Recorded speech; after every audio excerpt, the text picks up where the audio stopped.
সার্থকের থেকে সুধাকে বাঁচাতে কঠিন সিদ্ধান্ত নিল তেজ। সম্পূর্ণ জানতে ভিডিওটিতে একটি লাইক করে দেখতে থাকো। গল্পে শুরুতেই দেখা যায় যে সুধাকে সার্থকের হাতেই তুলে দেবে বলে ঠিক করেছে তেজ। আর এই সিদ্ধান্ত শুনে অবাক হয়ে যায় জ্যোৎস্না থেকে শুরু করে সবাই।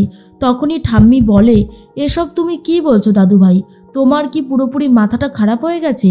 তখনই জ্যোৎস্না বলে, ভাই তুই এটা করতে পারিস না। সুধার সাথে তোর বিয়ে হয়েছে আর তুই তোর বউকে অন্য কারোর হাতে তুলে দিবি? এর মধ্যেই তখনই জিতের বউ বলে, শোন তেজ, আমি না তোর মুখের কথায় আর কোনো কিছু বিশ্বাস করতে পারছি না। তুই বরং যত তাড়াতাড়ি সম্ভব এই কাজটা করে দেখা, তাহলেই বুঝবো ও তো আমার ছেলের বউ, তাই না? এর মধ্যেই ছোটকা আর কিছু বলতে পারছে না। হাত ধরে সুধাকে নিয়ে ওপরে চলে যায় তেজ। আর সুধা তখন বলে, মিস্টার বসু মল্লিক, আপনি আমার কথাটা শুনুন। কিন্তু কোনো কথাই শুনতে চায় না তেজ। এর মধ্যেই তখনই ঠাম্মি বলে, এটা কি করে সম্ভব? তোমরা ওকে বোঝাও, তেজ দাদুভাই যেটা করছে সেটা একদমই ঠিক করছে না। জ্যোৎস্না তখন বলে, সেই তো ভাই যে কেন এরকম সিদ্ধান্ত নিয়েছে আমি সত্যি বুঝতে পারছি না। এদিকে সমুদ্র বলে, না দাদাভাইকে যতটা চিনি আমি, দাদাভাই কখনোই এরকম টাইপের কোনো কাজ করতেই পারে না। কোথাও একটা ভুল হচ্ছে, আমার মনে হচ্ছে গন্ডগোল তো কিছু একটা আছেই। ঝিনুক তখন বলে, জামাইবাবু যদি এরকম করতে থাকে তাহলে তো আমার দিদির বিপদ বাড়বে বই কমবে না। ঘরের দরজা দিয়ে দেয় তেজ আর বলে, আপনাকে আমি যেটা বলেছি আপনাকে সেটাই করতে হবে সুধা। সুধা তখন বলে, মিস্টার বসু মল্লিক, আপনি সব কিছু জানার পরেও কেন এই জিনিসগুলো বলছেন? আপনি এরকমটা বলতে পারেন না। আমি কোনোভাবেই ওই সার্থকের কাছে ফিরে যেতে চাই না। ও আমাকে কোনোদিনও সম্মান করেনি, কোনোদিনও ভালোবাসেনি।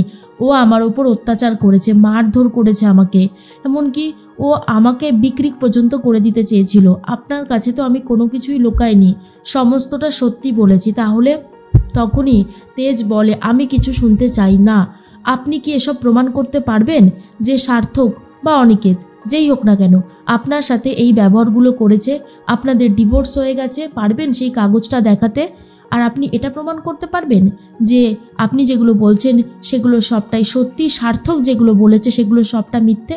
কি হলো, চুপ করে আছেন কেন? বলুন। চুপ করে থাকলে তো হবে না সুধা। আর আপনি আমাকে বলেননি কেন যে এই অনিকেতই হলো আপনার আগের হাজবেন্ড সার্থক? তখনই সুধা বলে, মিস্টার বসু মল্লিক, আপনি ভালো করে ভেবে দেখুন। আপনি আপনার ভাইয়ের প্রতি অন্ধবিশ্বাস নিয়েছিলেন। আমি যখন হসপিটালে বারবার করে আপনাকে একটা কথা বলার চেষ্টা করছিলাম, তখন আপনি আপনার ভাইকে ফিরে পেয়েছেন বলে এতদিন পরে আপনি আমার কোনো কথা শুনতেই যাননি। তাহলে এখন আমি কি করে প্রমাণ করব সবটা? এরপর তেজ কি বলবে আর কি বলবে না সেটা ঠিক করে নেয় আর বলে, শান্ত হয়েই বলে, দেখুন সুধা, আমি জানি আপনি সব কিছু ঠিক বলছেন, এটাও খুব ভালো মতন জানি যে আপনি মিথ্যে বলেন না।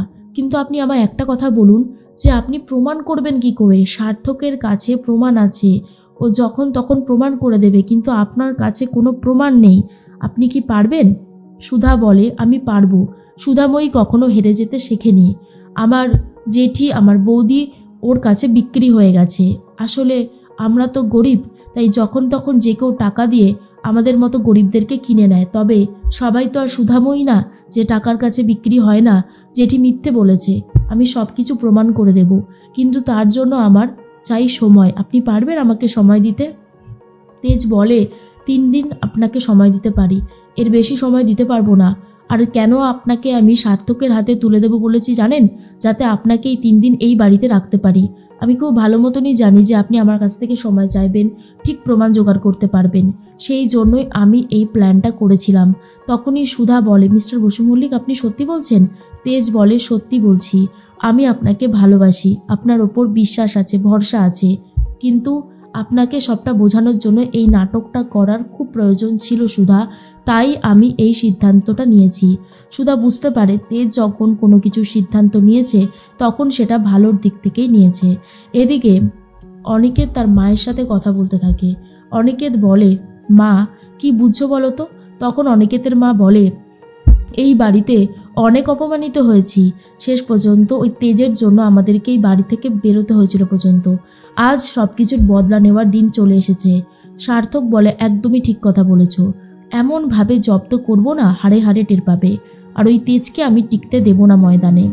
তার মধ্যে ইমন এসে বলে, আমিও চাই যে সুধার সাথে তোমার বিয়েটা হয়ে যাক, আর আমি তেজকে পুরোপুরি একা পেয়ে যাব, ব্যাস তাহলে আমার মনস্কামনা পূরণ হয়ে যাবে।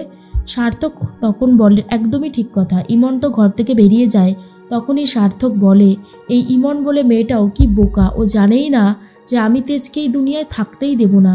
কারণ তেজ যদি এই দুনিয়ায় থাকে তাহলে আমি কোনোদিনও নিশ্চিন্তে ভালোভাবে বাঁচতে পারবো না। ইমন লুকিয়ে লুকিয়ে চলে যাচ্ছিল তেজের কথা শুনবে বলে, কিন্তু তেজের ঘরের সামনে কান পাতলেও কিছু শুনতে পারে না। এরপর যখন তেজ দরজাটা খোলে, ইমনকে দেখে বলে, ইমন তুমি এখানে? ইমন মনে মনে ভাবে, এই রে ফার্স্ট পজিশনে পড়ে গেলাম। ইমন বলে, আমি তোমার কাছে আসছিলাম, তাই এসেছিলাম। এর মধ্যেই তেজ বলে, আচ্ছা ইমন, তুমি আমাকে ঠিক কতটা ভালোবাসো? ইমন বুঝতে পারে এইবার হয়তো তেজের ইমনের প্রতি মন গলেছে, কিন্তু তেজ যে পুরোটাই নাটক করছে সেটা বুঝতেই পারেনি ইমন। এর মধ্যে ইমন বলে, তোমাকে আমি অনেক ভালোবাসি, অন্তত এই সুধার থেকে বেশি। আর আমার ভালোবাসা তোমার প্রতি সৎ, কারণ আমি কোনোদিন তোমাকে ঠকাইনি। এর মধ্যেই তেজ তো ঠিক করে নেয় কি করবে, আর সবার সামনে বলে দেয়। তখনই ঠাম্মি বলে, যেটা হচ্ছে সেটা ঠিক হচ্ছে না দাদুভাই, তুমি এইভাবে সুধাকে অন্য কারোর হাতে তুলে দিতে পারো না। তখনই তেজ বলে, পারি ঠাম্মি, আমি কিছুতেই আর সুধার সাথে সংসার করব না। এর মধ্যেই অনিকেতের মা বলে, যাক বাবা, সিদ্ধান্ত যখন নিয়েছিস খুব ভালোই করেছিস, কিন্তু তুই এবারে আমার বৌমার হাত ধরে কোথাও কোনোভাবে নিয়ে যাবি না। তুই ওইভাবে ওকে টানতে টানতে নিজের ঘরে নিয়ে গেলি, এটা আর করিস না, যতই ও তো তোর ভাইয়ের বউ। এর মধ্যেই ঠাম্মি বলে, আমি আগেও জানতাম, এখনও জানি যে তুমি ঘর ভাঙানি, সেই জন্য তুমি আমার সংসারটা ভাঙতে এসেছো। এই জন্যই আমি তোমাদেরকে এই বাড়িতে থাকতে দিতাম না। কেন থাকতে দিতাম না এবার বুঝতে পেরেছো তো? জিৎ আর একটা কথাও বলতে পারছে না, পুরোপুরি চুপ করে সবটা শুনতে থাকে। তখনই তেজের মা বলে, দেখ তেজ, আমি জানি তোর ওপর থেকে কি ঝড় যাচ্ছে, কিন্তু তুই সুধাকে এইভাবে অন্য কারোর হাতে তুলে দিস না। ও তো তোর স্ত্রী, বল, তুই যদি এখন এরকম করিস তাহলে কি করে হবে? কিন্তু তেজ বলে, প্লিজ মা, তুমি আর এসবের মধ্যে ঢুকো না। আমি যেই সিদ্ধান্ত নিয়েছি সেটা কোনো ভুল সিদ্ধান্ত নয়, সেটা ঠিক সিদ্ধান্তই নিয়েছি, আর আমি যেটা ভেবেছি সেটাই হবে। আমি আর সুধার সাথে কোনোভাবেই সংসার করব না, সুধাকে আমি অন্য কারোর হাতেই তুলে দেব।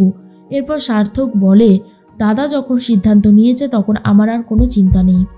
এরপরেই সুধা বাড়ির থেকে বেরিয়ে গিয়ে ঝিনুক আর সমুদ্রর সাথে কথা বলে, আর বলে, মিস্টার বসু মল্লিক আমার ওপর ভরসা করে, আমাকে ওই ডিভোর্সের কাগজটা জোগাড় করে আনতেই হবে, আর সার্থকের মুখোশটা সবার সামনে খুলে দিতে হবে। তোরা আমার পাশে আছিস তো? ঝিনুক আর সমুদ্র বলে, অবশ্যই। ঝিনুক বলে, দিদি তুই যাই করিস না কেন, সব সময় আমার সাপোর্ট তুই পেয়েছিস আর পাবি। সমুদ্রও বলে, হ্যাঁ, ওই সার্থকের মুখোশ খুলে দেওয়ার জন্য যা যা করতে হয় সবটাই আমরা করব।